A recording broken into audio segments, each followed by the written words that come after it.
ఇచ్చిన అవకాశాన్ని పిఎస్ఆర్ రోజుకి ఎంఎస్ఆర్ మహాగురుజీకి మనస్ఫూర్తిగా పాదాభివందనాలు చేసుకున్నాను. Good morning. నా పేరు అంజుబాబు. నేను గుంటూరు నుంచి రావడం జరిగింది. స్టేజ్లోకి రాకముందు 22 సంవత్సరాల నుంచి బేల్దార్ పని చేసే వ్యక్తిని, టాపీ పని. అయితే ఎన్ని సంవత్సరాలు చేసినా కానీ లైఫ్ ఏమి మారట్లా. చేసి చేసి చేసి నా నడువులు అరిగిపోతున్నాయి, కానీ నా లైఫ్ అట్లాగే ఉంటుంది. ఒక నెల 2 నెలలు ఇంటిగా ఉంటే అప్పు కూడా తెచ్చుకొని తినాల్సిన పరిస్థితి ఏర్పడుతుంది అనమాట. అటువంటిప్పుడు ఒక భగవంతుడి రూపంలో నా దగ్గరికి శివమణి సారు, రేపల్ల శ్రీనివాస గురువు గారు వచ్చి ప్లాన్ చేయడం జరిగింది. వాళ్ళకు కూడా మనస్ఫూర్తిగా కృతజ్ఞతలు తెలుపుకున్నాను. ఆ తర్వాత ఒకే ఒక బూట్ క్యాంప్ ఉందయ్యా, నీ లైఫ్ మారింది రా అని చెప్పాను. సార్, 2 సంవత్సరాల నుంచి బయలుదేరి పని చేస్తే నా లైఫ్ మారట్లేదు, ఒక బూట్ క్యాంప్ వచ్చి ఎట్లా మారుతాను అడిగా. అక్కడ ఒక దేవుడు ఉన్నాడు, ఆయన చూస్తే చాలు నీకు పట్టింది మొత్తం పోయిందా అని చెప్పాను. అబ్బా ఎవరు ఆయన, ఎట్లా ఉంటాడు, అసలు ఎందుకు సార్ మీరు అట్లా చదువుతున్నానని అడిగినప్పుడు నువ్వు వస్తే నీకు తెలిసిందని చెప్పారు. అప్పుడు ఒక 5,000 10,000 వాళ్ళు కట్టి నమ్మట్లేదు కదా, సరదాగా వచ్చి అబ్జర్వేషన్ చేయమంటారు. సరేనని ఒకే ఒక బూట్ క్యాంపుకు రావడం జరిగింది. ఆ బూట్ క్యాంపులో ఫస్ట్ కొంతమంది లాయర్లు, పోలీసులు, ఇంజనీర్లు, పెద్ద పెద్ద జాబ్ హోల్డర్స్ మాట్లాడుతున్నారు. వాళ్ళంటే డబ్బు ఉండేవాళ్ళు, చదువుకున్న వాళ్ళు, వాళ్ళందరికీ వచ్చినాయి డబ్బులు. మరి నా పరిస్థితి ఏం జరుగుతున్న టైంలో వంటింటికే పరిమితమైన లేడీస్ వచ్చారు, ఆడవాళ్ళు. వాయిస్ క్లియర్ లేదా? Good morning.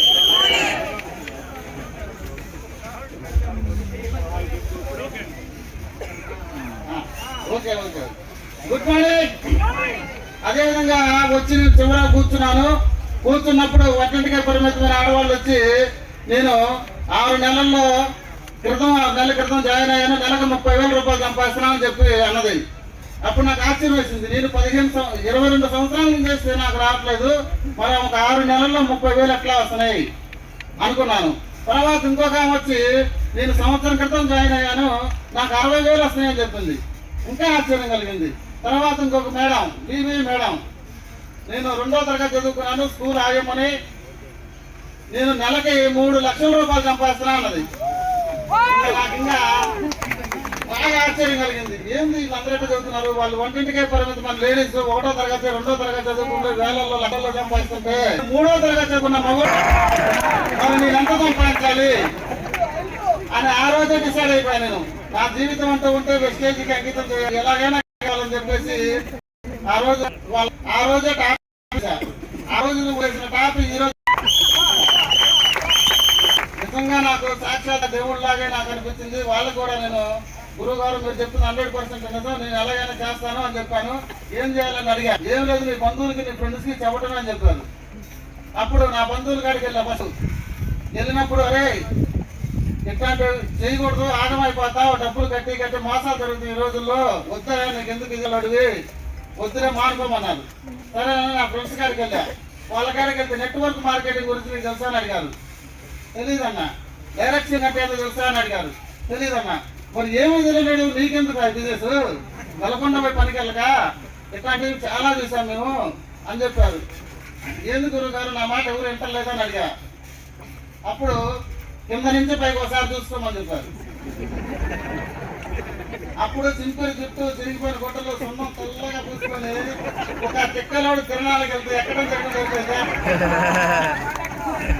ఆ విధంగా ఉందా. ఇది ఇంటర్నేషనల్ స్థాయి బిజినెస్.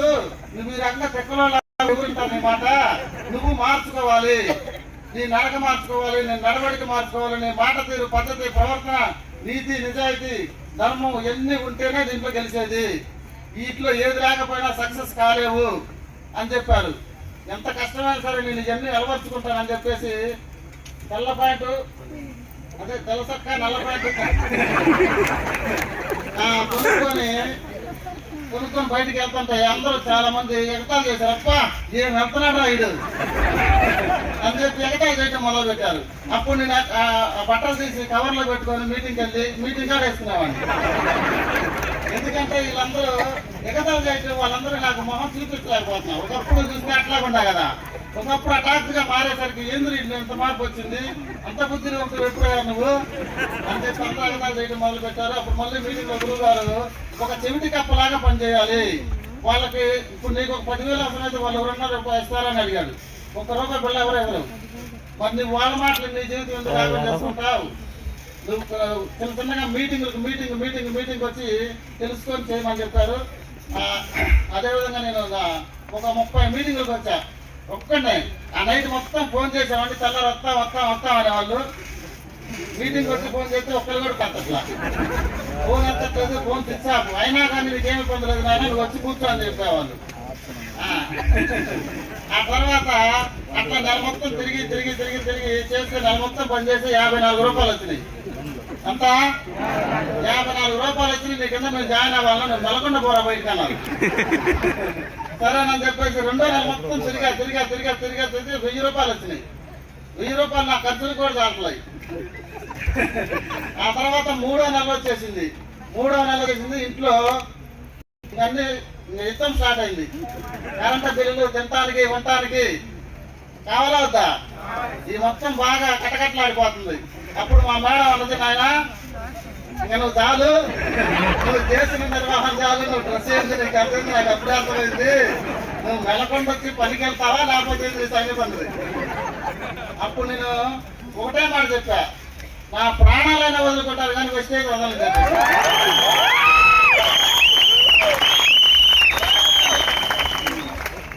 నేను అంత మాట ఎందుకన్నానంటే ఈ 3 నెలల పాటు ఉత్తములతో సావాసం చేయటం అలవర్చుకున్నా. గురువు గారు ఒకటే మాట చెప్పాడు, ఉత్తములతో సావాసం అతని దుకాణానికి వెళ్ళటం లాంటిది అన్నాడు.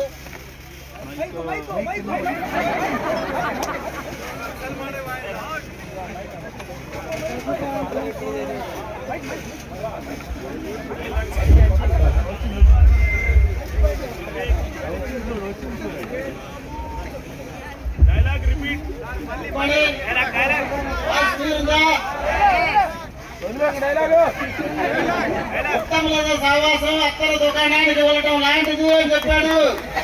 ఎంఎస్ఆర్ మహాగురు చెప్పడం వల్ల ఈ 3 నెలల పాటు వాళ్ళమ్మడే తిరిగా. నేను 1,00,000, 2 లక్షలు, 3, 4, 5 లక్షలు వచ్చే వాళ్ళమ్మడే జర్నీ చేశా. వాళ్ళమ్మడి తిరిగి కూడా నాకు పాజిటివ్ అంటుకుంది. అట్లా అంటుకుంటాం వల్ల ఎక్కువగా మీటింగ్స్ రావటం వల్ల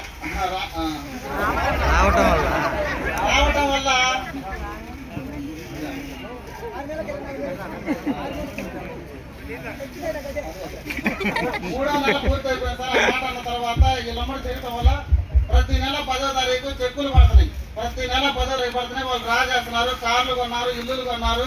వాళ్ళకి నా కళ్ళ ముందు అందరూ స్టేట్మెంట్లు చూస్తున్నా. వాళ్ళందరూ కూడా 12 నెలలు, 13 నెలలు, 18 నెలలకి లక్ష పడింది. నాకు వచ్చిన 3 నెలలకి లక్షలు పడతాయా? నాకు అప్పుడు అర్థమైంది. అంటే దీంట్లోకి 2 నెలలకి 3 నెలలకి చేసే బిజినెస్ కాదు ఇది. ఒక సంవత్సరం గట్టిగా నిలబడాలి, మినిమం 12 నెలలు దాటాలి. దాటక ముందే డబ్బు అంటే డబ్బు వచ్చిందా? అప్పుడు ఇంకొక మాట చెప్పారు మీటింగ్ లో, పని వెనక పరిగెడితే డబ్బు మీ అమ్మడే పరిగెత్తింది అని చెప్పారు. అప్పుడు నాకు అర్థమైంది. అప్పుడు నేను పడాల్సింది డబ్బు వెనక కాదు, పని వెనక అని చెప్పి ప్రతి బూటి గంటలో ఒకరోజు ముందు వచ్చేవాడిని, ఒకరోజు వెనకెళ్ళామని. ఆ విధంగా టీం రాని రోజుల్లోనే స్టార్టింగ్ అప్పుడే అట్లా అలవర్చుకుంటే 4వ నెల కష్టపడి బ్రాంచ్ డైరెక్టర్ అవడం జరిగింది. 12,600 వచ్చింది క్యాష్. అప్పుడు 5వ నెల మొత్తం పనిచేసాను సార్. 5వ నెలలో 15,000 వచ్చింది. 6వ నెలలో 20,000 రావడం జరిగింది. అమ్మయ్య చాలు భగవంతుడా, నేను నెల మొత్తం పనిచేసి ఎన్న టైంలో వాటిలో కష్టపడి పనిచేస్తే 15,000 వచ్చినాయి. అక్కడ ఇక్కడ 20,000 వచ్చినట్టే ఇంకా నాకు చాలు, ఇంకొక 20,000 భగవంతుడు చాలు, ఇంకా లైఫ్ లో హాయిగా బతకొచ్చు అనుకున్నా.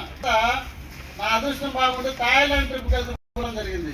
థాయిలాండ్ అంటే విమానం ఎక్కి థాయిలాండ్ పోయి రావడం జరిగింది. నా జీవితంలో నేను ఎప్పుడు దగ్గరగా చూడలే, ఎక్కడ పైన పోతా ఉంటే కొంత ఉరికితా పోయేవాడిని. విమానం వచ్చిందో అటువంటి వ్యక్తిని ఏ జన్మలో ఏ పుణ్యం చేసుకున్నానో విమానం ఎక్కడం జరిగింది. అక్కడ నాకు ఇంకా పోయి బాగా మొదలైంది. ఎందుకంటే నిరుపేద కుటుంబంలో పుట్టిన వ్యక్తిని లగ్జరీ లైఫ్ రుచి చూసా. ఎన్ని రోజులు? 10 రోజులు. ఇదే లైఫ్ ఉండాలంటే నువ్వు గట్టిగా వర్క్ చేయడం మొదలు పెట్టమని చెప్పారు. అక్కడి నుంచి గుండెల్లో పెట్టుకొని పనిచేస్తే 20,000 కాస్త 25 అయింది, 29 అయింది, 30 అయింది, 36, 40, 47, 49, 50, 56, 57, 59, 60, 64, 70, 77, 78,000 రూపాయల నుంచి ఒక్కసారిగా 1,06,000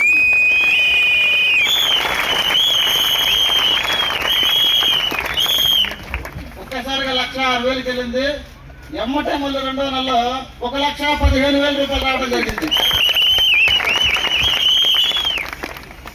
వచ్చే డిసెంబర్ కల్లా 3 లక్షలు తీసుకొని మంచి రెడ్ మార్క్ కార్ తీసుకోవాలని గోల్ పెట్టుకొని వర్క్ చేస్తున్నాను. అదేవిధంగా నాకింత అవకాశాలు ఇచ్చినటువంటి అప్లైనర్స్కి, ఎంఎస్ఆర్ గురూజీకి, పిఎస్ఆర్ గురూజీకి, నా లైఫ్ లైనర్స్ మొత్తానికి పేరు పేరు మనస్ఫూర్తిగా కృతజ్ఞతలు తెలుపుకుంటూ సెలవు చేస్తున్నా. జై హింద్, జై వెస్ట్, జై